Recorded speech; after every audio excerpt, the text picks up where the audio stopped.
Essa história é de um serial killer e de uma notável sobrevivente que escapou utilizando psicologia reversa, raciocínio e aprendizados em séries de investigação. Mas toda essa inteligência já vem de uma vida sofrida. Esse é o caso Lisa McVie e o serial killer Bobby Joe Long.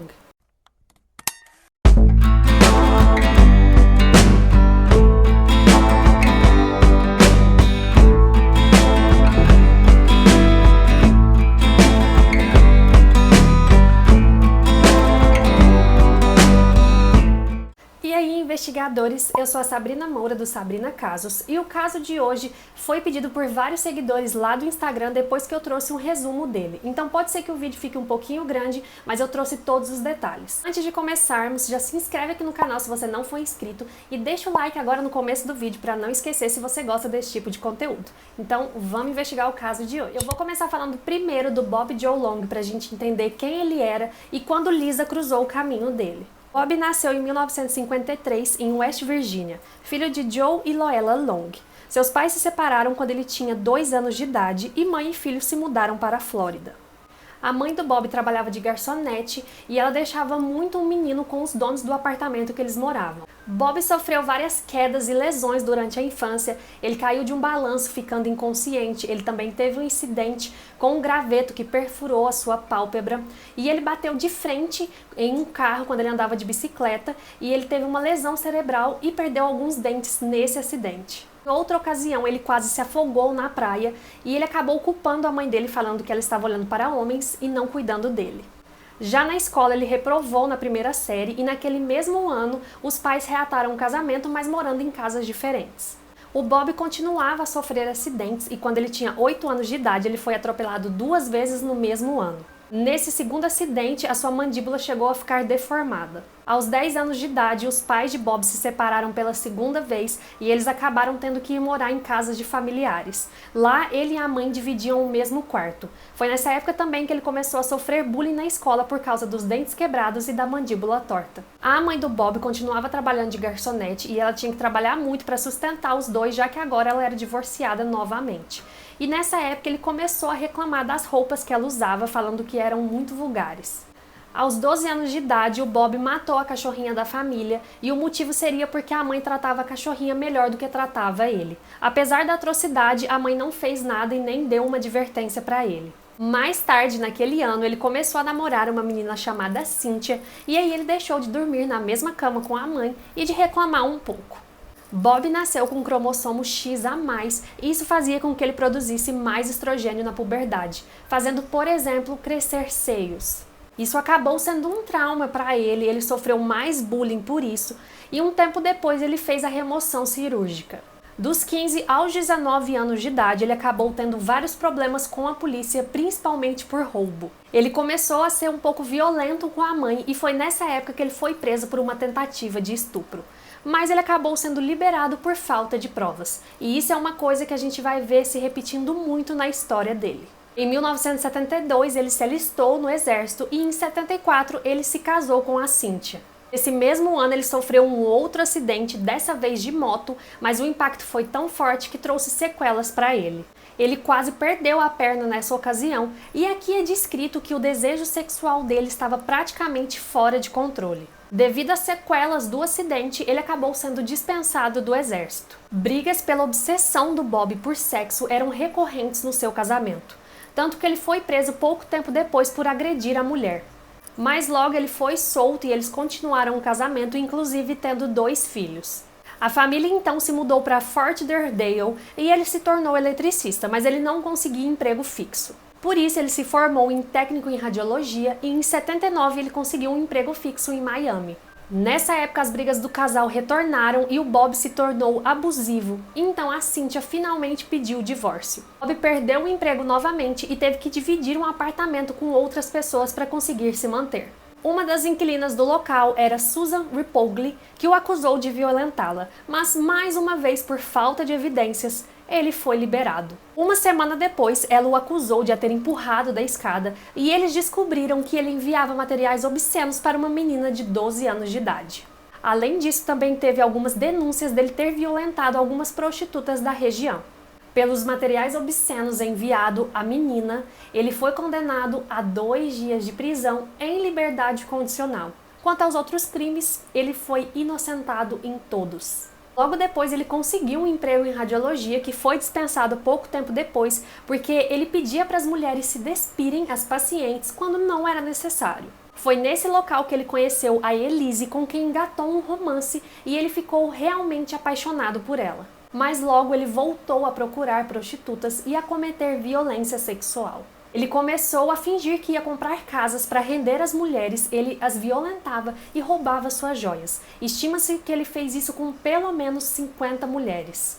Mas em certo ponto ele deixou de ser um violentador em série para cometer o seu primeiro assassinato. Ele teria saído com uma prostituta da região e, por não ter ficado satisfeito, ele a matou. Um mês depois, ele pegou uma outra mulher que fez ele bater o carro e conseguiu fugir. Por essa tentativa, ele pegou 3 anos em liberdade condicional. Nesse período, ele descobriu que a Elise o traía e eles se separaram. Foi nesse momento que o número de crimes começou a aumentar. Em maio de 84, ele levou uma dançarina chamada Lana Long para um matagal depois dela ter aceitado uma carona para casa. Lá ele a amarrou, a violentou e a agrediu. Por fim, ele a estrangulou como ele fez com todas as suas vítimas. O corpo só foi encontrado 9 dias depois, em uma posição muito estranha das pernas que fazia quase 90 graus. A próxima vítima foi Michelle Sims, que foi encontrada nas mesmas condições de Lana. Bob continuou a fazer isso até sequestrar Lisa McVie em 3 de novembro de 1984. Lisa McVie nasceu em 1967 na Flórida. Sua vida não foi fácil desde o início. Sua mãe era alcoólatra e viciada e elas chegaram a morar na rua. Aos 14 anos, ela foi morar com a avó e com o namorado dela, e lá começaram os abusos físicos e mentais. O namorado da avó a violentava recorrentemente e a avó sabia de tudo, mas acobertava o namorado. No dia 2 de novembro de 1984, a Liz estava escrevendo uma carta para se despedir porque ela planejava no outro dia tirar a própria vida. Dia 3 de novembro, ela voltava de bicicleta para casa depois de um turno no trabalho. Era por volta das 2 horas da manhã. Foi nesse momento que Bob Joe a puxou de cima da bicicleta e com uma arma na cabeça de Lisa a fez entrar dentro do carro. Lisa conta que essa não foi a primeira vez que alguém a ameaçou com uma arma na cabeça. O namorado da avó fazia da mesma forma. Bob então a vendou e a violentou ali mesmo antes de voltar a dirigir. Bob só não contava que Lisa era uma menina muito inteligente que resolveu lutar e tinha um grande conhecimento de séries de investigação. Quando ele amarrou a venda nela, ela deixou o rosto rígido para que quando ele amarrasse, ela relaxasse o rosto e a venda afrouxasse um pouco. Além da venda, ela começou a colocar em prática várias outras coisas. No dia, ela estava menstruada, então ela se certificou de deixar sangue no banco do carro, porque se ela não sobrevivesse, a polícia conseguiria ligar ela ali. Ela conseguiu contar quantos degraus subiu até chegar ao apartamento de Bob, e também pelo canto da venda, ela reparou em manchas que tinha no tapete. Ela tentou perceber todos os detalhes que podia. Depois de chegar no apartamento e a violentar mais uma vez, o Bob permitiu que ela tomasse um banho, o que já era muito diferente do que ele fazia com as outras vítimas. Então tira a venda dela e fala que não é para ela olhar para ele, mas ela olha rapidamente e consegue perceber que ele tem o cabelo escuro. Bob ainda disse que ela era muito bonita e que queria ter encontrado ela em outras circunstâncias. Nas próximas 20 horas, ele bateu nela e a violentou diversas vezes. Ele a deixou ir sozinha ao banheiro uma vez, e então Lisa tentou deixar impressões digitais em todo o local, mais uma vez pensando na investigação. Apesar de toda a violência, o Bob, ele tratava a Lisa de forma diferente, e ela percebeu isso. Ele perguntava sobre a vida, as amigas dela, e ela percebeu que teria que ganhar a confiança dele se quisesse sair viva dali. Então ela começou a conversar com ele, perguntava por que ele fazia aquilo. E o Bob confessou para ela que ele foi largado pela esposa, ele perdeu o emprego e que tem muito ódio de todas as mulheres. Liz então diz a ele que ele parece ser um cara legal e que eles poderiam namorar, que ela não contaria nada para ninguém. Ela inventou também que o pai era um homem doente e que só tinha ela para cuidar dele. E em todo momento ela foi muito compreensiva com o Bob. Por incrível que pareça, horas depois, o plano deu certo. Bob deixou Lisa se vestir e a levou até o carro. Pelo canto da venda novamente, ela conseguiu ver qual era a cor e o modelo do carro. Ela conseguiu perceber que eles pararam em um caixa eletrônico e ela reparou nas roupas que ele estava usando e em mais ou menos qual local eles estavam. Tudo isso pelo cantinho da venda que ela fez aquela técnica de endurecer e depois relaxar o rosto. Ele voltou a dirigir e quando parou o carro, mandou ela descer, esperar 5 minutos pelo menos para tirar a venda, deu um beijo nela e pediu para ela se cuidar. Quando Lisa tirou a venda, ela conta que sentiu como se uma nova vida tivesse sido dada a ela. Então ela começa a correr muito, era por volta das 4h30 da manhã, e ela conta que corria com muita velocidade, com medo dele voltar e a pegar novamente. Quem abre a porta para ela é o namorado da avó, e aqui a gente percebe que a calma que a fez ficar viva era derivada desse histórico triste de abusos que ela já vinha sofrendo. Quando ele abre a porta, ele já a puxa pelos cabelos e começa a bater nela ali mesmo por horas. Ele ficava falando onde ela se meteu e com quem estava traindo ele. Então ela conta a história toda e ninguém acredita nela. A avó chega a ligar para a polícia, mas somente para dizer que ela voltou para casa. E só a levaram para a delegacia porque o investigador ouviu a história de que ela teria sido sequestrada e ele teria que investigar. Na delegacia, a Lisa repetia a história 1000 vezes e a detetive que estava falando com ela não acreditava. Então, ela mesma pede para falar com outra pessoa. No dia seguinte, ela conversa com Larry Pinkerton, um sargento da unidade de crimes sexuais. Ele acredita nela o tempo inteiro e diz que tem que ser acionado o FBI. Na época, o FBI já estava investigando o serial killer na região, mas eles não conseguiam definir o modus operandi. A única semelhança que eles viam nas vítimas era que elas eram encontradas com fios de fibra de nylon vermelho. Depois do acontecido com a Lisa, o Bob matou mais 2 mulheres. Em um determinado dia, a Lisa vê no noticiário que foi encontrado mais um corpo. Então ela liga para o detetive, falando se esse serial killer não poderia ser o mesmo cara que sequestrou ela. Então ela pede para falar alguns detalhes que ela lembra. O detetive então quis fazer hipnose para ajudar ela a lembrar dos detalhes, mas como ela era de menor, precisava de autorização. E o namorado da avó não autorizou. O detetive já começou a achar aquilo tudo muito estranho e a Lisa começou a chorar e contou tudo.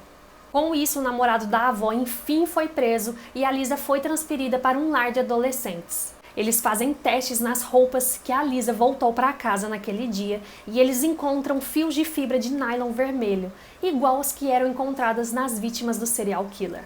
Eles tinham alguns suspeitos e levaram algumas fotos para a Lisa e ela identificou. O detetive então resolveu refazer o caminho com a Lisa, pelo que ela se lembrava, e eles conseguiram encontrar o caixa eletrônico. Eles entraram em contato com o banco para mais informações de quem fez transações naquele período que a Lisa ficou sequestrada e eles chegaram a um nome. Eles cruzaram essas informações então com a cor e o modelo do carro descrito pela Lisa e eles conseguiram chegar até Bob Joe Long. Em novembro de 84, 12 dias depois do sequestro da Lisa, ele foi preso, confessando a morte de 8 mulheres. Após avaliação médica, ele foi diagnosticado com distúrbio antissocial de personalidade, epilepsia do lobo temporal e com sadismo sexual. Ele foi condenado à pena de morte por injeção letal, que foi feita em maio de 2019, quando ele tinha 65 anos. A Lisa estava lá porque, segundo ela queria ver a justiça ser feita. Hoje a Lisa trabalha como policial e atua com crianças e com crimes sexuais. Ela disse que após o ocorrido, ela teve mais forças para mudar de vida. Bom, investigadores, esse foi o caso de hoje. Esse caso, essa história da Lisa é incrível, a força que ela teve. Inclusive foi contado em um filme da Netflix que chama Acredite em Mim, a história de Lisa McVie, que eu recomendo que vocês assistam. Não esqueçam de dar o joinha se vocês gostaram do caso de hoje e eu espero vocês para nossa próxima investigação. Não esquece que toda terça e sexta a gente tem caso novo por aqui.